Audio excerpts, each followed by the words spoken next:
La unidad del Espíritu. La unidad del Espíritu. Quiero comenzar estamos en Efesios y vamos a ver el libro de Efesios capítulo 4 y ahí estamos. Pero quiero que usted vaya conmigo a Colosenses.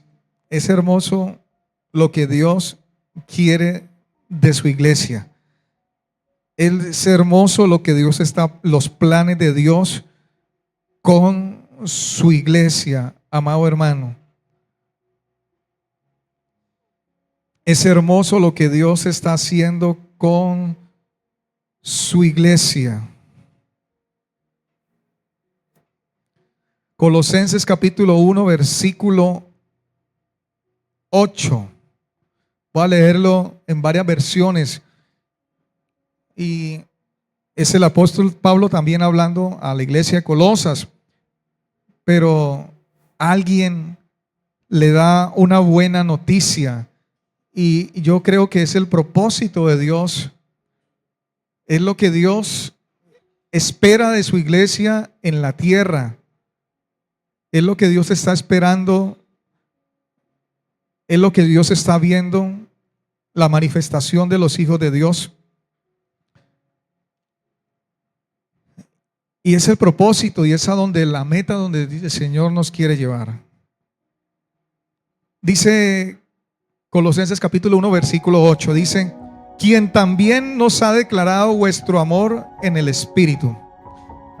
Si usted lo lee así, solo este texto, pues de pronto no lo va a entender tan rápido. Pero desde el versículo 3, Pablo dice que pide que Dios les conceda sabiduría espiritual a los colosenses. Y él pide en oración por los santos, por esa causa que está guardada en los cielos, por haber ya oído la palabra, el evangelio, y que ya ha llegado a nosotros y a todo, así como a todo el mundo, y que lleva fruto y que crece, dice el versículo 6, también en vosotros, desde el día que oíste y conociste la gracia en verdad. Y dice: como lo habéis aprendido de Epafras, nuestro consiervo amado, que es un fiel ministro de Cristo para vosotros, quien también nos ha declarado vuestro amor en el Espíritu. En otras versiones dice: también nos ha hablado sobre el amor de ustedes en el Espíritu. O sea, buenas noticias. Ese propósito y es la meta de Dios, de una iglesia que verdaderamente esté, ¿cierto?, constituida realmente en el amor y en el Espíritu. Dice otras versiones: Él nos ha traído noticias de ustedes y del amor que el Espíritu les inspira. Cuando estamos hoy hablando de este título, la unidad del Espíritu, yo les decía el jueves pasado, y les invito para que puedan estar viéndolo a través de este canal YouTube, la unidad del Espíritu. Dios nos presentaba la radiografía de la iglesia y no salíamos como también como cuando uno sale del médico y no le dan buenas noticias, pero tenemos nuestra esperanza en Jesucristo. Y por eso estoy comenzando con este texto hoy, porque sé que es el propósito de Dios. La traducción lenguaje actual dice de la siguiente manera: Él nos ha traído noticias de ustedes y nos ha contado cómo el Espíritu Santo les hace amar a los demás. Es que si no es por el Espíritu Santo, hermano, nosotros no podemos verdaderamente. El creyente que tiene el Espíritu Santo de Dios ama. Es una consecuencia. Es coherente. Ama a los demás. Y es por el Espíritu Santo de Dios que nosotros verdaderamente podemos llegar a esa unidad de Dios, a esa plenitud de vida en Cristo. En otra versión dice: nos contó el amor por los demás que el Espíritu Santo les ha dado. Si verdaderamente usted como creyente está luchando con esto, lo primero que uno tiene que hacer es arrepentirse delante de Dios y decirle a Dios allí, sometiendo su corazón, su alma, que examinen, ¿cierto?, que Dios sea obrando, que Dios sea haciendo verdaderamente, porque pues si algo está pasando, hermano, esto no glorifica el Espíritu Santo de Dios. Esto no glorifica a Dios. Esto no glorifica al Señor. Él nos ha dado su Espíritu Santo con el propósito de que la iglesia sea ¿qué? Bendecida, que la iglesia sea edificada. En otras versiones dice, fue quien nos contó del gran amor hacia los demás que el Espíritu Santo ha puesto en ustedes. Otra traducción contemporánea de la Biblia dice, Él nos informó que ustedes viven el amor sacrificial de Dios a través del Espíritu. Y yo creo que esto tiene que encender nuestros corazones, amados hermanos.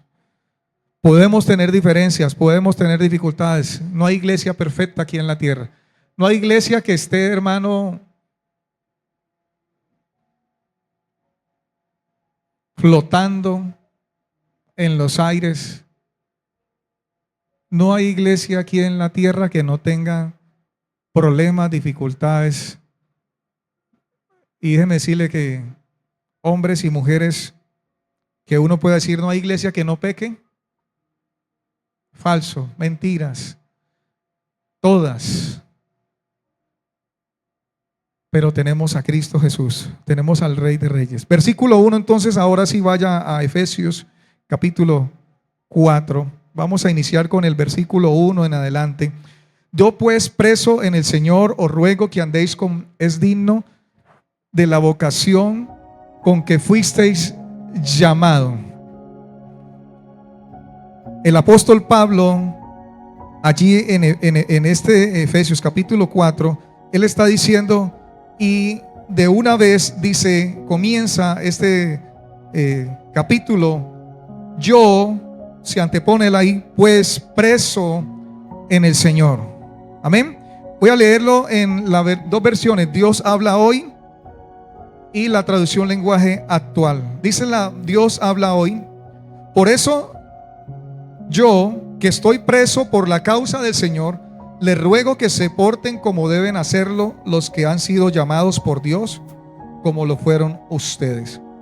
La traducción lenguaje actual lo dice de la siguiente manera: yo, que estoy preso por servir al Señor, les ruego que vivan como deben vivir, quienes, como ustedes, han sido llamados a formar parte del pueblo de Dios. Está claro que usted y yo somos parte del pueblo de Dios. Amén. El apóstol Pablo se llama a sí mismo preso en el Señor. Indica este pronombre por su constante fidelidad a Él. Eso es lo que Dios está esperando de una iglesia. Fidelidad, fe, fidelidad, hermano, amados hermanos. Encontrar hombres y mujeres hoy fieles en la iglesia se está haciendo, hermano, muy tenaz. Encontrar hombres fieles, idóneos en la iglesia de Cristo, al parecer, pocos hombres y mujeres fieles al Señor. Pablo era un hombre fiel al Señor. En el capítulo 3, versículo 1, si usted puede, ahí mismo una hojita hacia atrás, no sé si hay una hoja hacia atrás.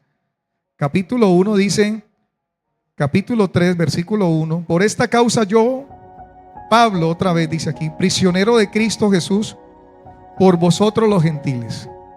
Aquí Pablo también se llama a sí mismo prisionero de Cristo, de Jesús, indicándole ya el preso del Mesías, oiga, del Señor.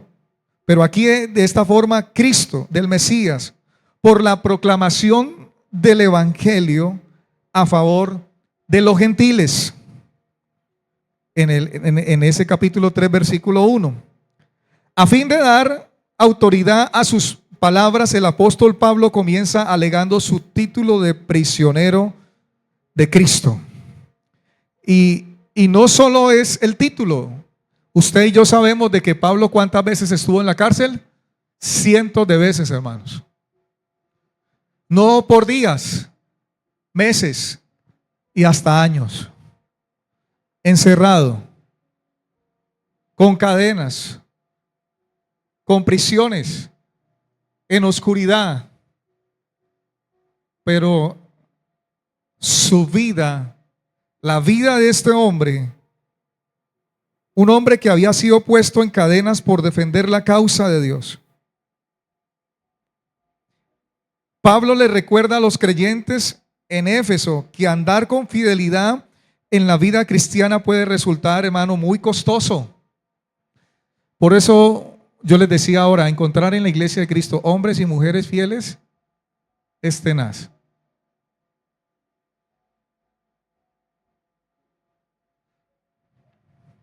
En otros países, encontrar hombres y mujeres fieles a Cristo no es de cualquiera, hermano. No cualquiera se llama cristiano como se usa este nombre en Latinoamérica, en América, en Europa. Pero otros países en Asia, otros países en África, otros países donde reina estas religiones, hermano, qué difícil hombres y mujeres allí que puedan ser fieles a Cristo. Y si lo son, ¿están en dónde? Con cadenas, en prisiones, en cárceles, sin familia, donde les han quitado todo. Pero nosotros, hermano, aquí en esta tierra todavía, en esta parte, en este país, gozamos todavía de plena libertad de usted tener su Biblia, de usted llamarse cristiano, de usted no darle pena, no darle vergüenza ante el que quiera. Usted dice: yo soy un hijo de Dios, soy cristiano evangélico, yo creo en Cristo Jesús. Pero ¿cuántos todavía cristianos en este tiempo y en este país le dan pena y le da vergüenza decir: yo soy, y que se congrega a una iglesia, yo soy cristiano? Le da pena mostrar el evangelio, le da pena mostrar las buenas noticias. ¿Todavía los hay? Sí, los hay. Pero el apóstol Pablo nos da esa forma de la fidelidad en la vida cristiana que puede resultar muy costoso y que él había pagado un alto precio en su misma vida personal a causa de la obediencia al Señor. Y es que la obediencia tiene un costo, hermano. La obediencia al Señor va a tener un costo. De entrada, nosotros cuando conocimos al Señor y comenzamos a ser obedientes, la primera, lo dice la Escritura, que los primeros que se levantan en contra de nosotros es nuestra propia familia, el esposo, la esposa, hermano, los hijos, la casa, los que conviven, los amigos. Y por obediencia al Señor se tiene que pagar un alto precio, hermano, amado hermano. Del que usted pueda ser vituperado, el que usted pueda ser señalado, el que usted pueda levantado en calumnia, perseguido. Y creo que muchos de nosotros hemos tenido aquellas situaciones donde hemos tenido que tomar decisiones. Y decisiones muy difíciles, decisiones en Cristo, amado hermano, que no han sido fáciles. Pero otros se han quedado allí y no han sido obedientes a Dios, sino que dicen: yo creo en Jesús a mi manera y Dios sabe que no es así. Yo creo que Dios necesita hombres y mujeres en obediencia. Pablo fue llamado, recuerda usted de dónde. ¿Quién era Pablo? Perseguidor de la iglesia. Pero ¿qué tuvo que hacer nuestro Dios con la vida de Pablo? ¿Qué tuvo que hacer? ¿Por dónde tuvo que iniciar, pasar, renunciar por obediencia por causa de Cristo? Lo que el mundo consideraba como un oprobio, él lo consideraba como el honor más alto y se gloría en sus prisiones por causa del Señor más que un rey en su diadema. ¿Cuál era la gloria del apóstol Pablo verdaderamente, hermanos? Que por causa de la obediencia en Cristo, aún donde tuviera que estar, donde tuviera que ir, hermanos, con prisiones, con grillos, con posiciones donde le dañaban su espalda, le dañaban tratando de dañar su columna, en una posición en los llamados cepos, una posición donde tenía que hacer, perdóneme, sus propias necesidades. No había baño para ir.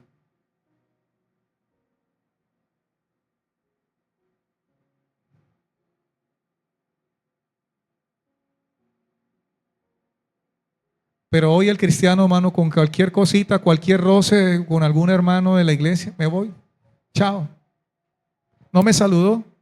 Esta iglesia no tiene amor. Eso es lo que se ve en toda parte, en toda situación, en toda iglesia, en toda congregación, hermano. Comienzan las pruebas el cristiano y no aguanta las pruebas de fuego. Se rinde, claudica y prefiere abandonar, prefiere dejar. Pero vemos un gran ejemplo de este hombre que Dios usó en gran manera. Cuando la palabra de Dios dice, os ruego que andéis, esa palabra os ruego del griego parakaleo, vuelvo a repetir, del griego parakaleo, esto es un verbo, indica claramente un llamado de exhortación, un llamado de exhortación, más bien que el de un simple ruego. Romanos 12:1. Romanos capítulo 12, versículo 1. Así que, hermanos, os ruego por las misericordias de Dios que presentéis vuestros cuerpos en sacrificio vivo, santo, agradable a Dios, que es vuestro culto racional. Claramente podemos ver también allí, pero esta es una exhortación, y cuando el apóstol Pablo, usted sabe, habla de exhortación, usted como hijo de Dios, sabemos que cuando habla de exhortación no es un regaño, es un llamado, hermano. Es una súplica, es una forma de él decirle a la gente, póngame atención, por favor. Estoy llamando su atención. La exhortación que el apóstol Pablo hace a la iglesia de Éfeso y también hoy para nosotros es la de caminar de un modo digno. Por eso él comienza hablando de esta manera en Efesios. Habla de la conducta y de la vocación o llamamiento que han de estar en equilibrio. Primera de Tesalonicenses capítulo 2 versículo 12.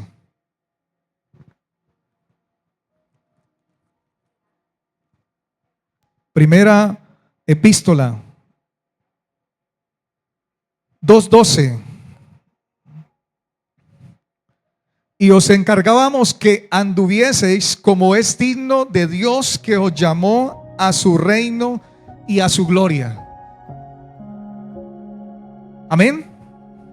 Y os encargábamos que anduvieseis como es digno de Dios que os llamó a su reino y a su gloria.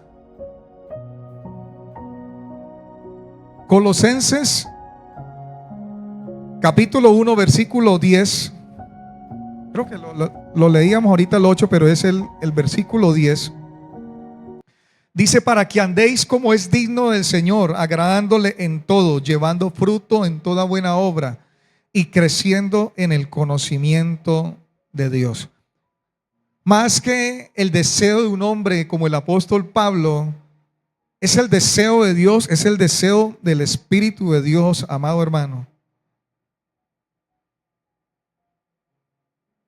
Que la iglesia ande, que usted y yo caminemos, nuestra conducta, nuestras acciones, sea agradable en todo, dice la Escritura, aquí en 1:10.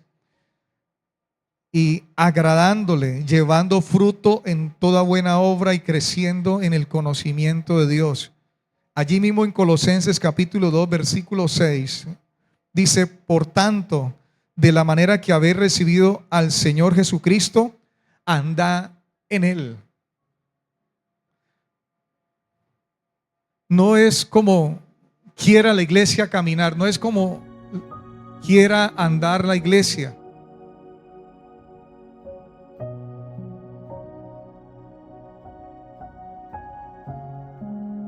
Es como dice el Señor en su palabra.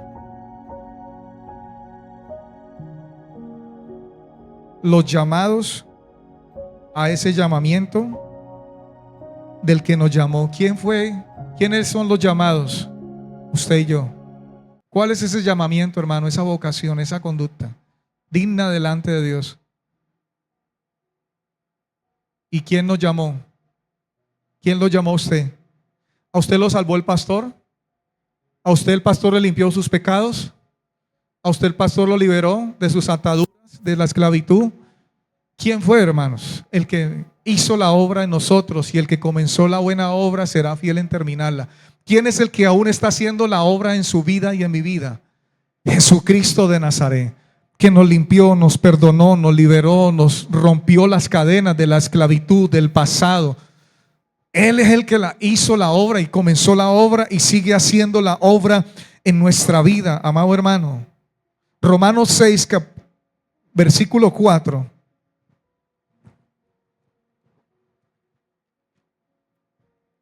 Estamos leyendo la palabra. Porque somos sepultados juntamente con Él para muerte por el bautismo, a fin de que como Cristo resucitó de los muertos por la gloria del Padre, así también nosotros andemos en vida nueva. ¿Cómo debe andar la iglesia? ¿En vida qué? Nueva, hermano. Las cosas viejas pasaron, y las cosas viejas, si pasaron, deben quedarse atrás. Y todos los días nosotros, hermano, debemos dejar que las cosas que vivimos ayer, hermano, pasada, pero no podemos traer eso, hermano. Y el cristiano está trayendo todavía eso, las cosas viejas, lo que pasó ayer con el hermano, y lo trae para el nuevo día, hermano. Y ahí sigue la lucha, y sigue la lucha, y sigue la situación, y esto no glorifica a Dios. Dice que así como Él resucitó, Él murió, nosotros también, hermano, a una nueva vida. Si alguien ha resucitado en Cristo Jesús, su vida debe de ser a sí mismo, digna del Señor, una nueva vida. Usted no debe estar en una vida que anterior, antigua, muerta, en la que estábamos nosotros en nuestros delitos. Su caminar debe ser digno, una vida nueva todos los días, delante de Dios, delante de los hombres, delante de la iglesia. Al venir el llamamiento de tan alto, no es extraño que Pablo exhorte a los efesios a vivir de un modo que sea digno de tal llamamiento. Los que han sido escogidos por Dios para estar sentados con Cristo en los lugares celestiales deben recordar que es el honor de Cristo lo que está en fuego en su vida cotidiana. Voy a volver a repetir. Los que han sido escogidos por Dios, usted y yo, para estar sentados con Cristo en lugares ¿qué? Celestiales. Usted y yo, usted ha sido escogido. Usted y yo deben recordar que es el honor de ¿quién? ¿Suyo? De Cristo, hermano. Lo que está en juego en su vida diaria, en su vida cotidiana. Dice la Escritura que nosotros somos cartas leídas. La gente nos ve. La gente es muy disimulada. La gente te ve tus acciones. Ven si tus palabras confirman tus acciones. Ven que si yo me muevo tal vez en una acción en mi moto y alguien me ve que es cristiano y me ve una acción en la moto que no es coherente a lo que está en la ley que estoy regido o se rige en la movilidad, y me ve haciendo algo y sabe que el que va allí es un cristiano y que todavía es un líder y pastor, y dice, uy. Pero si usted lo ve en una persona que usted no conoce, en la persona del mundo, violando la ley, violando el semáforo, pasando por los andenes, subiendo, hermano, haciendo, yendo en contravía, es lo natural de este mundo, hermano.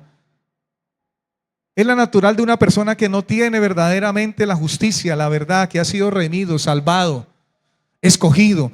Pero usted y yo somos ¿qué, hermanos? Cartas leídas. Romanos capítulo 8, versículo 28. Ahí mismo Romanos 8:28. Deje que la Escritura le lea a usted, la Escritura nos muestre. Y sabemos que a los que aman a Dios todas las cosas les ayudan a bien. Esto es, a los que conforme a su propósito son ¿qué? Llamados por usted. El versículo 30, Dios lo ha llamado. Usted es un llamado, usted debe vivir conforme a ese llamamiento, al que lo llamó. Si usted tiene eso seguro en su mente, en su espíritu, en su corazón, amado hermano, usted tendrá la disposición de cada vez ser como aquel que lo llamó, que es santo, que es sublime, que el carácter de Dios es justo. Él es verdad, en Él hay sí y también en Él hay no. El versículo 30 dice: y a los que predestinó, a estos también llamó, y a los que llamó, a estos también justificó, y a los que justificó, a estos también glorificó. Efesios 1, versículo 18.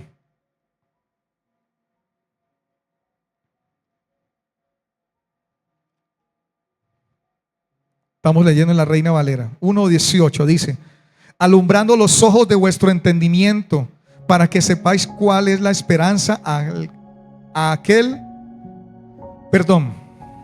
alumbrando los ojos de vuestro entendimiento, para que sepáis cuál es la esperanza a aquel que os he llamado.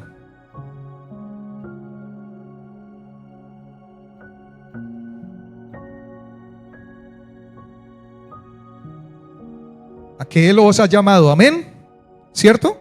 ¿Quién es el que nos ha llamado? Aquel que os ha llamado. ¿Y cuál es la riqueza de la gloria de su herencia en los santos? ¿Quién te ha llamado? ¿Quién es el que te llamó? De las tinieblas a la luz. Si usted tiene esto seguro, si usted tiene esto por convicción, que Él ha puesto su Espíritu Santo en usted, amado hermano, a usted no le será difícil someter su vida al Señor. A usted no le será difícil caminar, a usted no le será difícil accionar, andar como es digno delante del Señor. Pero una persona que no ha nacido de nueva, eso no va a ser posible, no va a ser posible. La naturaleza pecaminosa no le va a permitir. Esa alma que está esclavizada al pecado no le va a permitir. Pero usted que ha sido libertado, yo que he sido libertado, amado, en Cristo Jesús, su acción, su caminar, su vida, hermano, de tal manera, su comportamiento, su actuar, su conducta, amado hermano, será coherente. Es una respuesta de que Cristo verdaderamente reina en esa vida, en ese corazón, en esa alma. Ya no vivo yo, Cristo vive en mí. ¿Cuántos le dan gloria a Él?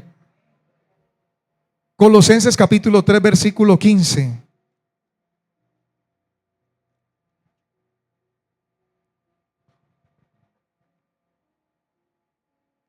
Colosenses 3:15: y la paz de Dios gobierne en vuestros corazones, a la que asimismo fuisteis llamados en un solo cuerpo, y sé que agradecidos.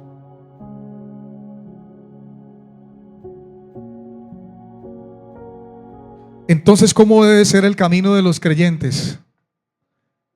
¿Cómo debe ser el camino mío, el camino suyo, hermano? ¿Cómo debe ser el camino de los creyentes? Primero, un camino de fe. Segunda de Corintios 5, versículo 7. La escritura dice, segunda de Corintios, ¿cómo debe ser entonces ese caminar de ese creyente? La escritura nos dice, primero, que debe ser un camino de fe, porque no es por vista. Segunda de Corintios 5, 7 le dije, ¿cierto? Porque por fe que andamos, no por vista.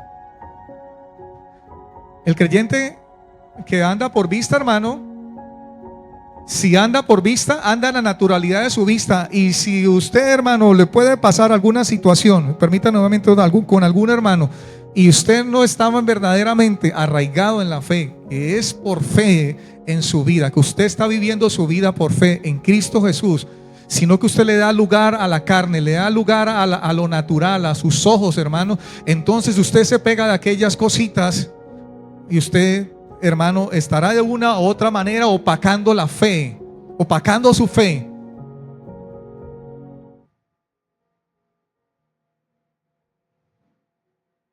El camino de los creyentes debe ser espiritual. Gálatas capítulo 5, versículo 16. ¿Cómo debe ser el camino de los creyentes? Debe ser en fe. Debe ser un camino que es verdaderamente espiritual. Usted y yo morimos a la carne.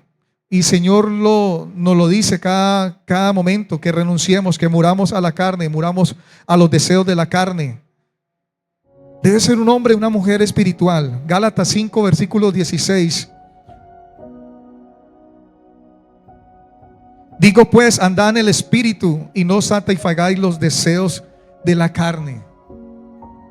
El andar del creyente debe ser ¿qué? Una vida en el espíritu. Pero si le damos rienda suelta a la carne, hermano, al ego, a que nos empujaron, a que nos dijeron, a que nos están hablando mal de nosotros, que yo no sé qué, y usted le para bolas a eso, hermano, usted se va a quedar ahí trancado y eso le va a estorbar su caminar cristiano, su vida cristiana. Usted no va a ver que entonces su vida avance espiritualmente porque le diste el lugar a eso. Pero Dios quiere hoy que salgamos de aquellas situaciones, hermano, que dejemos ser transformados, renovados en la mente por la mente del Espíritu de Dios, amado hermano. Que soltemos lo que tengamos que soltar, hermano. Renunciemos a aquello que son obras de la carne. No nos beneficia, no beneficia a la iglesia de Cristo, no beneficia al cuerpo del Señor, amado hermano. El camino de los creyentes debe ser un camino que tenga estabilidad. Efesios 4:1, que es el que leímos ahora. Amén. Téngalo ahí. Es un camino de estabilidad. Os ruego, por la misericordia de Dios, os ruego que andéis como es digno del Señor. El camino de los creyentes entonces debe ser un camino, hermano, que debe ser en amor. Efesios 5:2. Efesios capítulo 5, versículo 2. Todo esto lo está diciendo el Señor en su palabra. Todo esto está viniendo a nuestro corazón, a nuestro espíritu. Dice el versículo 2: y andad en amor, como también Cristo nos amó y se entregó a sí mismo por nosotros, ofrenda y sacrificio a Dios en olor fragante. ¿Qué nos dice el Señor, hermanos? ¿Qué nos dice el Espíritu Santo de Dios en su palabra? Que usted debe andar ¿en qué? En amor, como Cristo también te amó, me amó y se entregó a sí mismo por nosotros, ofrenda y sacrificio a Dios en olor fragante. ¿Cómo debe ser el caminar entonces de los creyentes? Con cautela. Escuche. Ahí mismo Efesios 5, el versículo 15. Con cautela.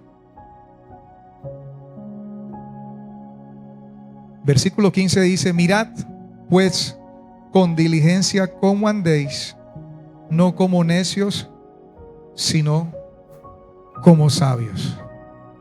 Dice lo que nos está diciendo el Señor, hermano. Mirad con diligencia cómo andéis.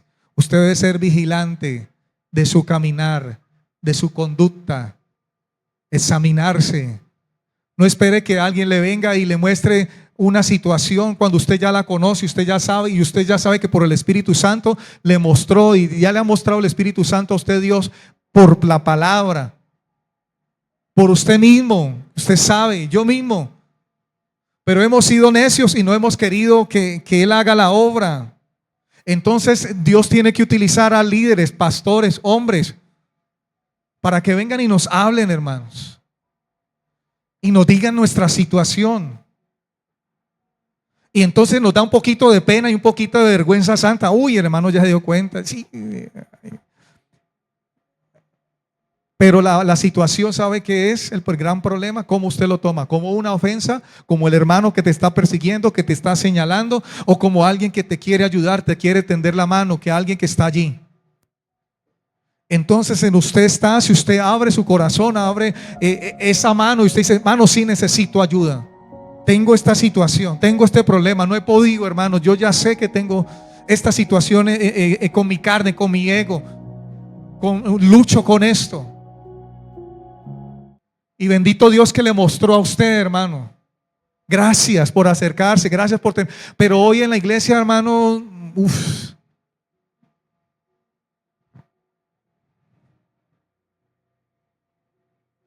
el orgullo no nos deja. El caminar de los creyentes debe ser un camino de que esté en iluminación, camino en luz. Primera carta de Juan, capítulo 1, versículo 7. Mire todo el contenido que tiene solo cuando podemos estudiar a más fondo la palabra de un solo texto, hermanos. Y es lo que Dios está esperando de nosotros. Y estamos haciendo énfasis y hago énfasis en esto, hermanos. Antes de lo que Dios en Efesios estará hablando a la iglesia. Capítulo 1, versículo 7 dice su palabra: pero si andamos en luz, como Él está en luz, tenemos comunión unos con otros. Y la sangre de Jesucristo, su Hijo, nos limpia de todo ¿qué? Pecado, amado hermano. Si andamos en luz, como Él está en luz, tenemos comunión unos con ¿qué? Con otros. ¿Cómo debe ser el andar entonces del cristiano, hermano? En verdadera luz. No su luz propia. Usted y yo, hermano, olvídese que tenemos luz propia. ¿Es la luz de quién? Del que mora en su corazón, en mi vida, en su vida. El caminar del creyente entonces debe ser semejanza con Cristo. En semejanza con Cristo. Ahí mismo, primera de Juan, capítulo 2, versículo 6. El que dice que permanece en Él debe andar como Él que anduvo, hermanos. Y yo creo que Dios ha estado hoy diciéndonos, hermano, tu conducta, tu caminar, te quiero de esta manera, en fe. Es un hombre espiritual, un hombre en amor, una mujer que está, su caminar es en cautela, su caminar es luz para los demás, su caminar es semejanza con Cristo. El que dice que permanece en Él debe andar como Él que anduvo. Vamos nuevamente a Efesios capítulo 4 otra vez. El versículo dice: con toda humildad y mansedumbre, soportándonos con paciencia los unos a los otros en amor. Oiga,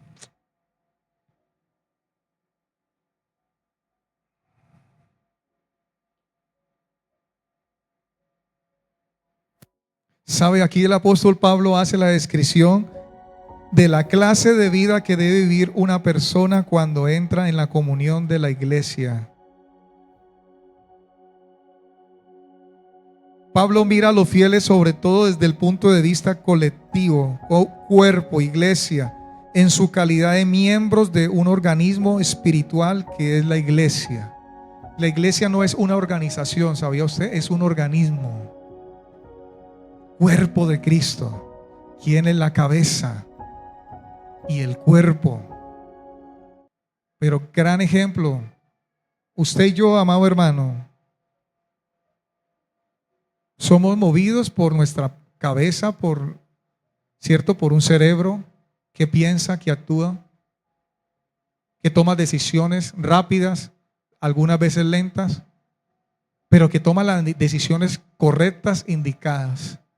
Y que si yo le estoy dando en este momento la orden a mi cerebro, camina hacia adelante, pues los pasos van a caminar, los pies se van a mover, todo en armonía. No va a ir un pie para atrás y el otro para adelante. Si yo le digo en este momento a mi cerebro muy rápido, suelta el micrófono con la mano derecha y cógelo con la izquierda, lo voy a hacer. Cójalo otra vez con la derecha. Tengo armonía. No se me cae. O la mano izquierda va a estar ofendida porque hace rato la derecha lo tiene, entonces está ofendida porque no ha sido usada. Y está ofendido el hermanito, y está ofendido porque no lo usa. Y entonces al otro hermano sí lo usa. Y hay celos y contiendas, y por eso, hermanos, muchos caen en esas situaciones. Y hay un cuerpo que verdaderamente se duele.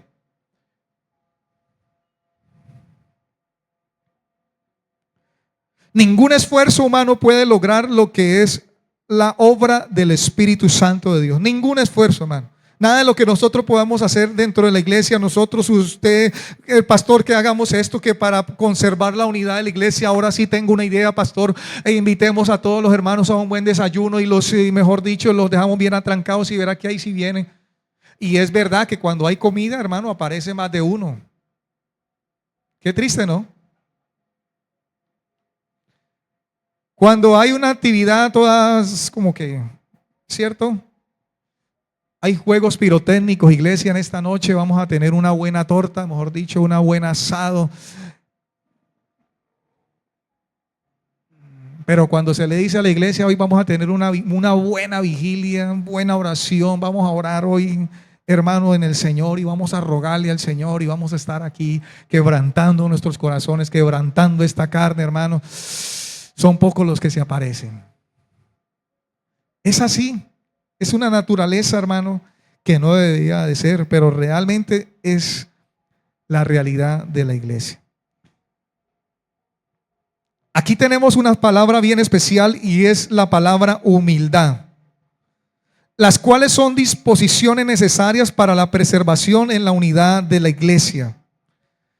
Créalo que no es el apóstol Pablo que coloca estas palabras allí como un requisito. Es el mismo Espíritu Santo revelando, iluminando el corazón para una iglesia. No solo la iglesia de Éfeso, es toda la iglesia de Cristo, hermano.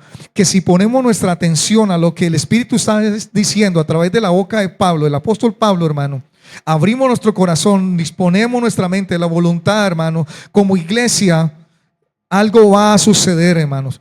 Así sea con pocos, algo va a manifestarse, algo va a comenzar a suceder con pocos, los que crean, con ese poco de creyentes, con ese limitado de creyentes. Si nos ponemos nosotros de acuerdo, amado hermano, ese poco, ese poquito tal vez de creyentes, amado hermano, creyéndole al Señor, creyéndole, disponiendo nuestro corazón a Él, poniendo nuestro corazón en la palabra, diciéndole: Señor, sí, Padre, es así, verdaderamente como usted lo dice, no es como nosotros queramos. Entonces es así con la práctica de esas virtudes, como los efesios deberán esforzarse por conservar la unidad del Espíritu. Fíjese, que es el título que tiene este capítulo. Es así con la práctica de esas virtudes, como los efesios deberán esforzarse por conservar la unidad del Espíritu. Si hay algo donde nosotros practicamos la fe, es aquí en la iglesia, pero también allá afuera. Pero los de afuera a veces no nos conocen. Si hay algo donde practicamos nuestra fe, es allá en la casa, donde sí conocen que somos cristianos, donde sí saben que tenemos una Biblia, donde sí saben si oramos o no oramos, donde sí saben que tenemos una vida consecuente a Dios. En el trabajo, quizá en el estudio, en el ámbito donde te muevas, en el lugar. La iglesia tiene su lugar y su función entre Cristo y el mundo. Hermano, no es la mediadora de salvación, no es el salvador del mundo, ni siquiera es una comunidad redentora. Pero déjeme decirle que sí conoce y da a conocer el Salvador y la salvación. Por lo cual nosotros, hermanos, debemos aceptar lo que el Espíritu Santo de Dios está diciendo. Pablo entonces advierte ya de entrada y nos exhorta y exhorta a los efesios a hacer la unidad. Y no exhorta a los efesios a hacer la unidad, sino a guardarla. El versículo 3 dice: solícitos en guardar la unidad del Espíritu en el vínculo de la paz. Escuche, no es hacer la unidad, sino que aguardarla. Del griego terein, que indica guardar de forma activa y promoverla.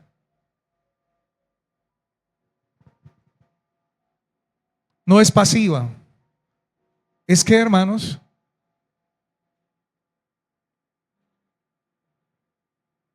en guardarla en forma que activa, en promoverla. Usted y yo debemos promoverla. Usted y yo debemos ser promotores de esa unidad. Pero hoy, ¿qué se ve en la iglesia, hermanos? Realmente, muchos ¿qué? Son promotores en vez de unidad. ¿Qué? ¿Qué promueve más? contiendas. Uy, mira que yo escuché que este hermano estaba así y hablando de vos y orando así de vos. Jesús. Ay, mira que yo escuché esto del pastor que en una reunión dijo de usted esto, hermano. Uy, ¿cómo así que el pastor y cómo así? El líder. Vienen al pastor y le dice, uy, hermano, pastor, mire, fíjese que yo escuché del líder tal, esto que dijo detrás de usted. Y hay personas así, lamentablemente, en las congregaciones, en las iglesias, hermanos. Llevando veneno por toda parte, hermano. Dispersando cáncer por toda parte. Llevando carcoma por toda parte, hermano. Allí.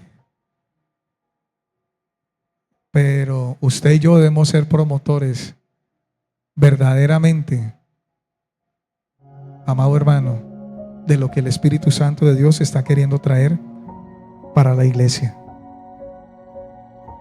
La unidad es una responsabilidad de todo creyente y debe ser buscada seriamente.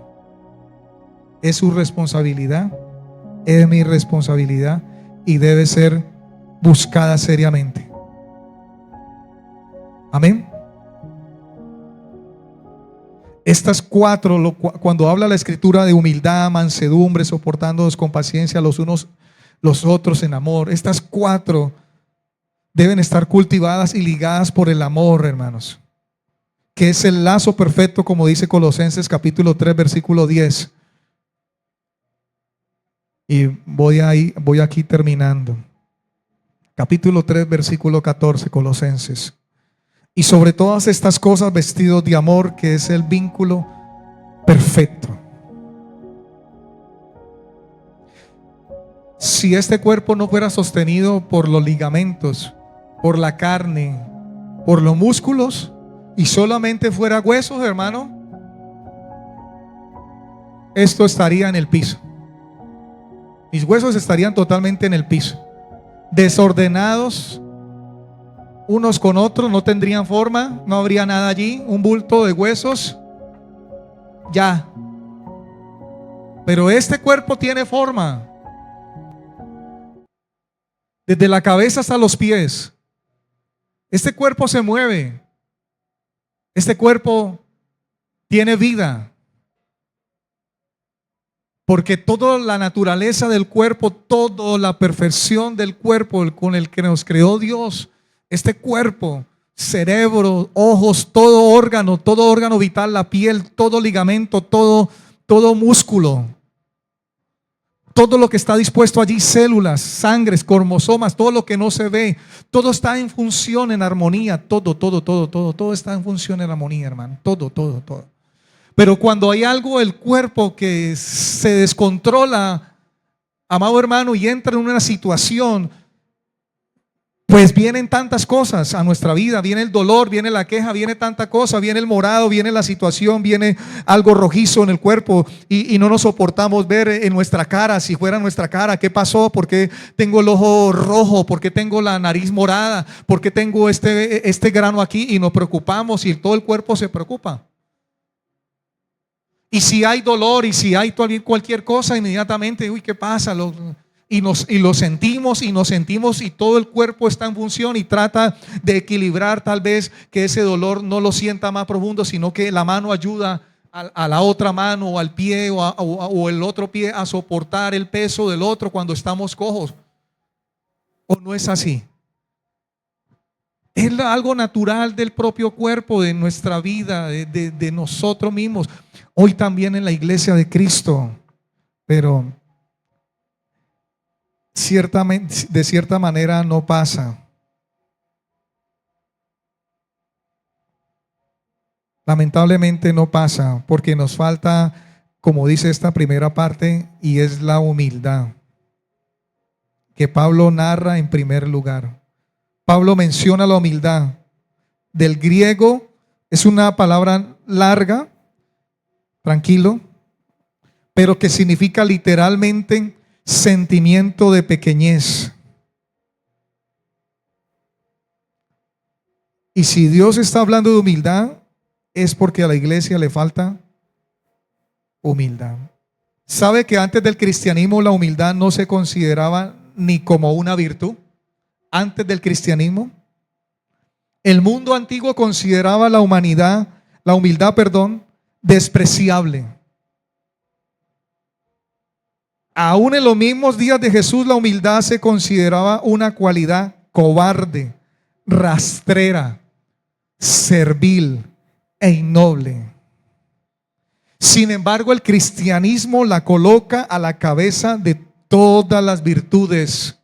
Escuche, alguien la describió como el joyero de todas las virtudes, la humildad.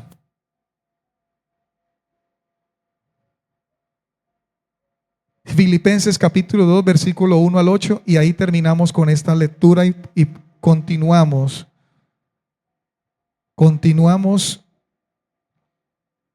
con este tema que Dios nos ha permitido, hermano, tener en nuestras manos. Filipenses capítulo 2, versículo 1 al 8. Quiero que usted se vaya con esta última palabra.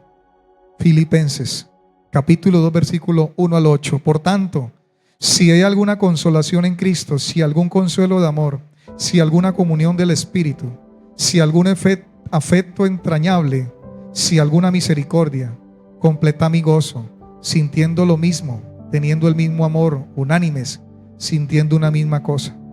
Nada hagáis por contienda o por vanagloria, antes bien con humildad, estimando a cada uno de los demás como superiores a él mismo, no mirando cada uno por lo suyo propio, sino cada cual también por lo de los otros. Haya pues en vosotros este sentir que hubo también en Cristo Jesús, el cual, siendo en forma de Dios, no estimó el ser igual a Dios como cosa que aferrarse, sino que se despojó a sí mismo, tomando forma de siervo, hecho semejante a los hombres, y estando en la condición de hombre, se humilló a sí mismo, haciéndose obediente hasta la muerte y muerte de cruz. Padre, gracias por tu palabra, Señor. Gracias por tu Espíritu Santo, por abrir nuestro entendimiento, Dios.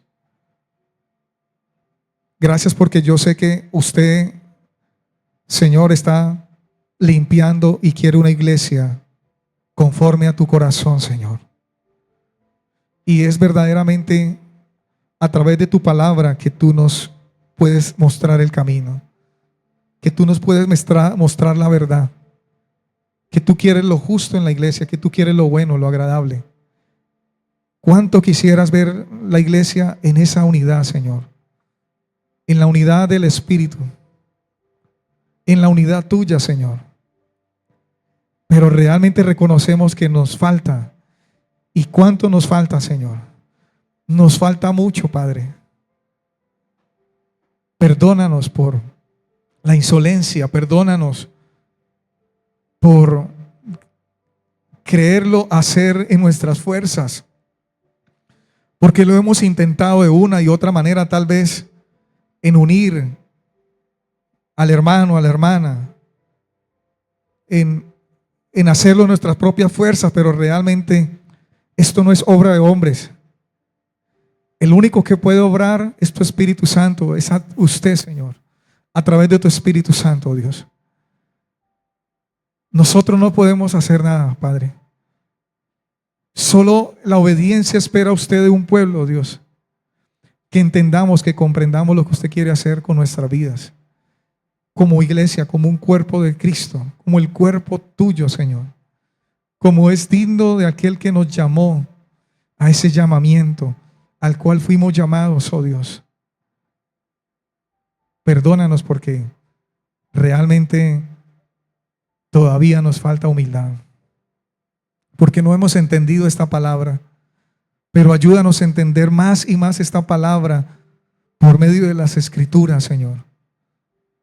Que podamos nosotros ser hombres y mujeres sabios, comprendiendo, Señor, la razón por la cual usted se entregó